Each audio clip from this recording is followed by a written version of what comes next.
Esto es Aldea Global. 10 de la mañana con 42 minutos, hablábamos aquí entre medio de las canciones de cultura, de todo lo que está ocurriendo en nuestro país, pero por supuesto que esta semana ya a puertas del 18 no solo es eso, sino que también es una semana para la memoria, es un mes para la memoria y bien lo sabe el Museo de la Memoria y los Derechos Humanos. Para conversar sobre esto, porque no cesa después del 11 de septiembre, estamos junto a su directora ejecutiva, María Fernanda García. ¿Cómo estás? Muy bien, gracias. Bienvenida. Muchas gracias. ¿Tanto tiempo? Sí, mucho tiempo. Sí, ¿cómo estuvo esta semana? Cuéntanos. Estuvo intensa, por supuesto, pero muy linda. La verdad es que congregamos mucha gente, hay mucho interés y sobre todo actividades que hemos tenido no solo esta semana, sino en el último mes, con distintas exposiciones que hemos inaugurado, además de las actividades previas al 11 que tienen que ver con la memoria y el trabajo con toda la familia. Lo estuvimos mencionando aquí, lo que es la cartelera de septiembre, porque claro, sabíamos que tú ibas a poder venir justo después del 11 de septiembre, pero era relevante también que la gente se enterara de que todos los días habían actividades, de que habían charlas, de que habían conversatorios, de que de verdad este foco en la memoria es algo constante. ¿Y todavía esto permanece hasta fin de mes? Cuéntanos un poquito más. Bueno, la verdad es que el Museo de la Memoria fue creado para dignificar a las víctimas y sus familiares y recordarlos siempre, pero también es un espacio para el ejercicio de la memoria, de la democracia, de la educación cívica y para trabajar en el respeto de todas las generaciones en nuestro país. Por lo tanto, es de alguna manera un espacio para la reflexión durante todo el año y que además trabajamos mucho a través del arte y la cultura, y eso es muy interesante, sobre todo para la conexión con las nuevas generaciones. Oye, es interesante el tema del Museo de la Memoria porque independiente del tiempo que vaya pasando, sigue siendo una fecha que divide a mucha gente. Yo me fijaba en redes sociales, ¿cachai? Así como los trending topics eran Allende Pinochet y en general el nivel de la conversación es el de siempre, ¿cachai? Eso es lo que pasa, como que al parecer seguimos pegados en lo mismo o al menos esa es la gente que vocifera en redes sociales. ¿Cómo lo ves tú desde dentro, ¿no? Participando en el museo, como recibes también ese tipo de comentarios, les llega mucha gente como con una mala onda, como... Mira, yo tenía esa impresión antes de entrar y pensé que iba a ser así, como de alguna manera lo que se da en Twitter, en las redes sociales, en Twitter o a veces...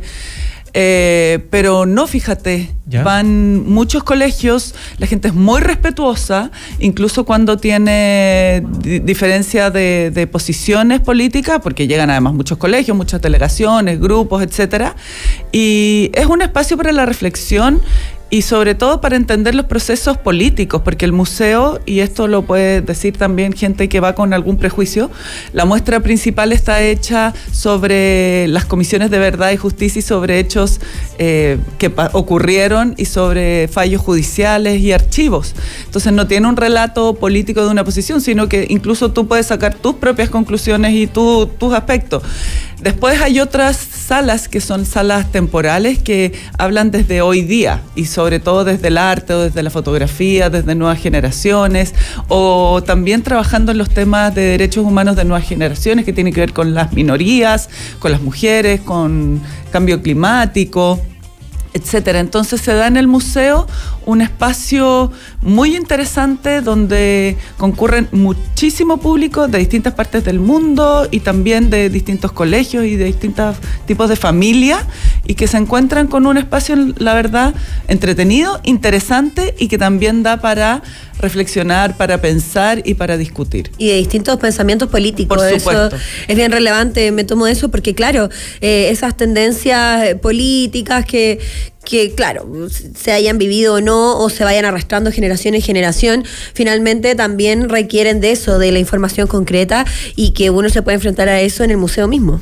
Así es, porque lo más importante es que, bueno, la dictadura y sobre todo el momento del golpe, después toda la violación a los derechos humanos, eso nos sigue, le pegó a la sociedad entera. Por supuesto. Independiente del lugar, si perdiste o no un familiar directamente, le pegó a la sociedad entera y muchas veces seguimos arrastrando arrastrando eso, es como cuando tienes un trauma de niño, si no lo tratas, eso te va a perseguir siempre. Entonces de eso se trata, de poder conversarlo, poder hablar, y para que estas fracturas en el fondo vayan sanando nuestra sociedad y vayamos viendo de qué manera avanzar en diálogo, en respeto, sobre todo en reforzar la importancia de la democracia en nuestra sociedad, que de repente las generaciones más jóvenes, como siempre han vivido en democracia, sí, no lo valoran tanto. Y eso, y a la luz de lo que pasa en otros lugares, otras partes del mundo también. Uh-huh.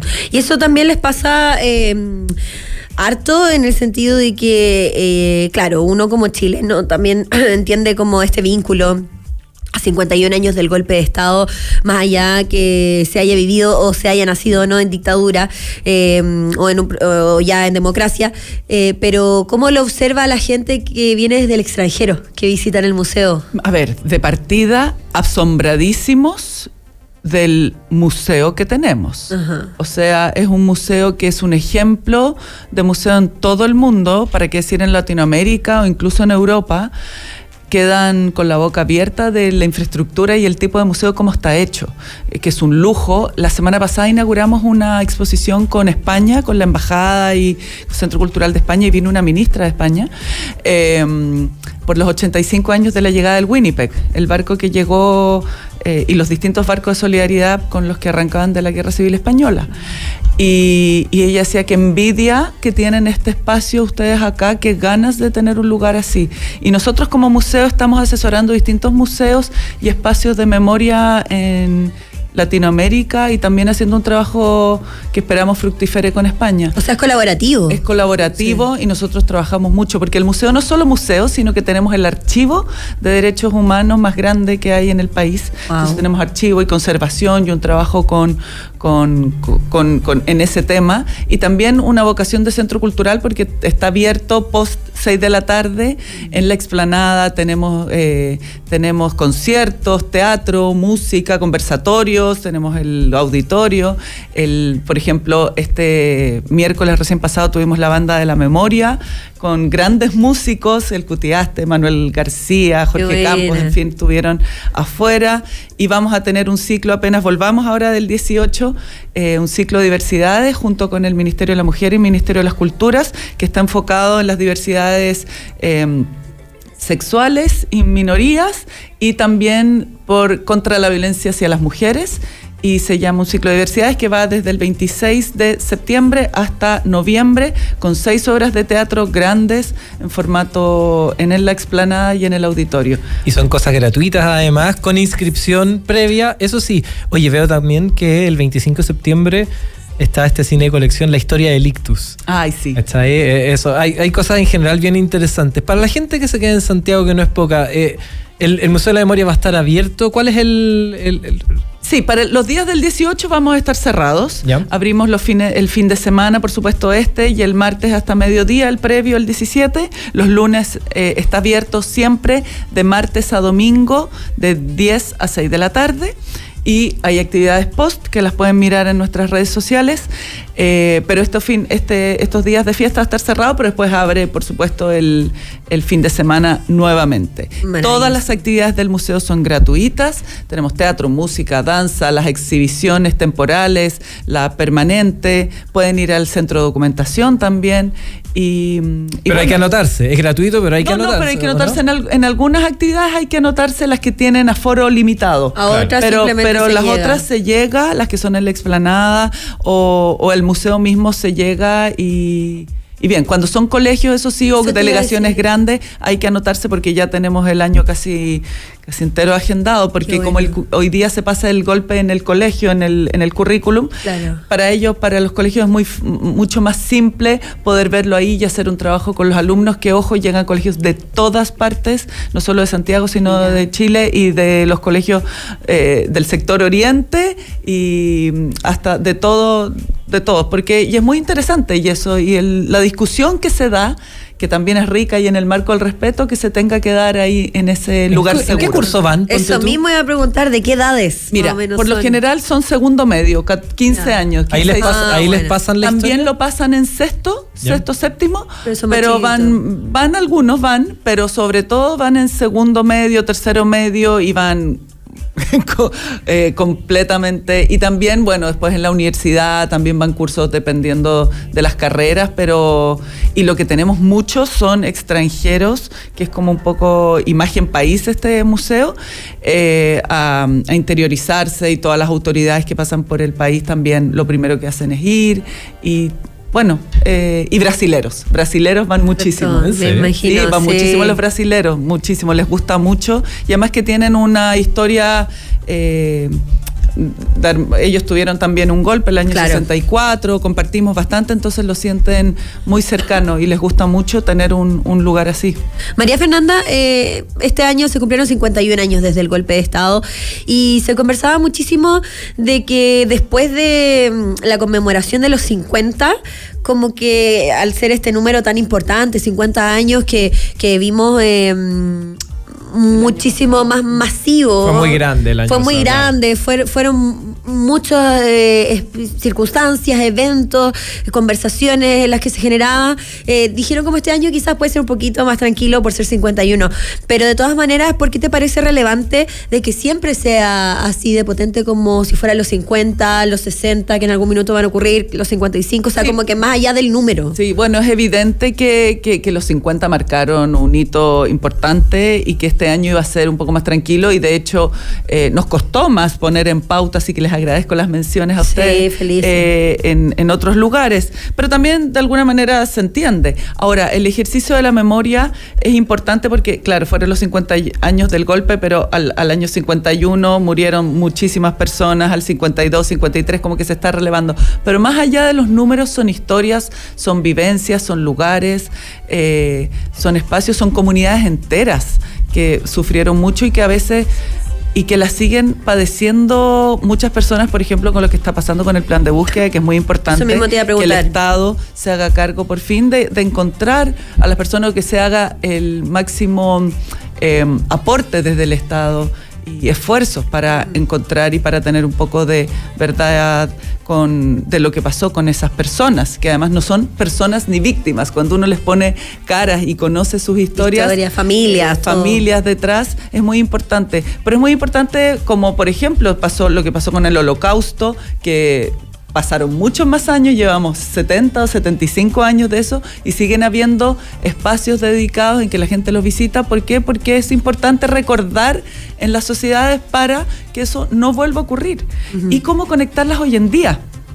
Porque los jóvenes, los que ven como Allende, lo que pasó con el golpe, algo igual o sea, O'Higgins, Prat, Balmaceda, Allende y el golpe. Y la línea de tiempo, por supuesto, es muy antiguo. Y a nivel internacional es como Hitler, Pinochet, no distinguen mucho. No se distingue, porque tienen 16, 20 años. Entonces nosotros tenemos que traerlo a hoy en día. ¿Qué está pasando hoy en día? ¿Cómo la sociedad hoy día se comporta frente a esos temas? ¿Cómo yo me comporto? ¿Y cuál es mi pensamiento frente a distintas circunstancias? ¿Y cómo hay que ponerlo en el debate siempre? Si la memoria es como un músculo que si no se ejercita, se pierde. Sí, me parece relevante esa perspectiva, no solo tuya, sino que de parte del museo, porque, claro, constantemente cuando hablamos de memoria, de derechos humanos, estamos pensando en el pasado. Hablamos siempre de lo que ocurrió, de sanar esas heridas para tener un mejor futuro, pero sí, absolutamente, y desde el Plan Nacional de Búsqueda también lo han hablado harto desde el gobierno, y esperamos que en el gobierno que venga también se mantenga. O sea, debe ser así, porque esos pequeños actos y eso mismo que tú dices, que van colegios, que van niños chiquititos a conocer poco a poco de esto, finalmente tiene que ver con los mismos actos democráticos que ellos hacen en sus instancias como niños, como adolescentes, en los colegios, en el consejo de curso. Al final también la democracia es tan relevante y quizás ellos están empapados de eso, pero no sabemos cuándo la podemos perder. Así es, por eso nosotros tenemos también algunos talleres para niños pequeños, que si bien el museo no es con ese lenguaje ni para niños tan chiquititos, pero sí tenemos actividades y talleres que son enfocados en ellos en un acto de memoria, con su lenguaje, con su, por supuesto, con su pedagogía, para que sepan qué es perder a alguien, a su abuelita, a su perro, a su mascota, y de qué manera también se pueden enfrentar y contarlo. Y las atrocidades también por supuesto, Y bueno, irlos involucrando en el tema, como tú dices, también de educación cívica. Nosotros perdimos la educación cívica y lamentablemente después uno se enfrenta a eso. Se han perdido muchas cosas que son importantes más allá de las matemáticas y el lenguaje para nuestra sociedad, que sin duda son importantes, pero saber convivir, respetarse en las diferencias, saber conversar, reflexionar, incluso discutir de temas. Sin embargo, tenemos que llegar a soluciones democráticas siempre, y en eso ese es nuestro desafío. Por supuesto, eso mejora también el estándar social. ¿Dónde están ubicados para que la gente vaya? Tú ya nos decías que va a estar abierto el Museo de la Memoria y los Derechos Humanos afuera del Metro Quinta Normal, ¿cierto? O sea, al frente. Y de hecho, al frente, en un lugar donde hay muchos museos y centros culturales, bibliotecas públicas, es muy interesante, entretenido, está el parque al frente, pero además tú puedes entrar desde el mismo metro, hay una sala que nos conecta desde el metro, que es preciosa esa estación, así que es muy fácil llegar, es muy seguro, es muy lindo. Invito a toda la familia a asistir al Museo de la Memoria y los Derechos Humanos. Maravilloso, te pasaste. Estábamos junto a su directora ejecutiva, María Fernanda García.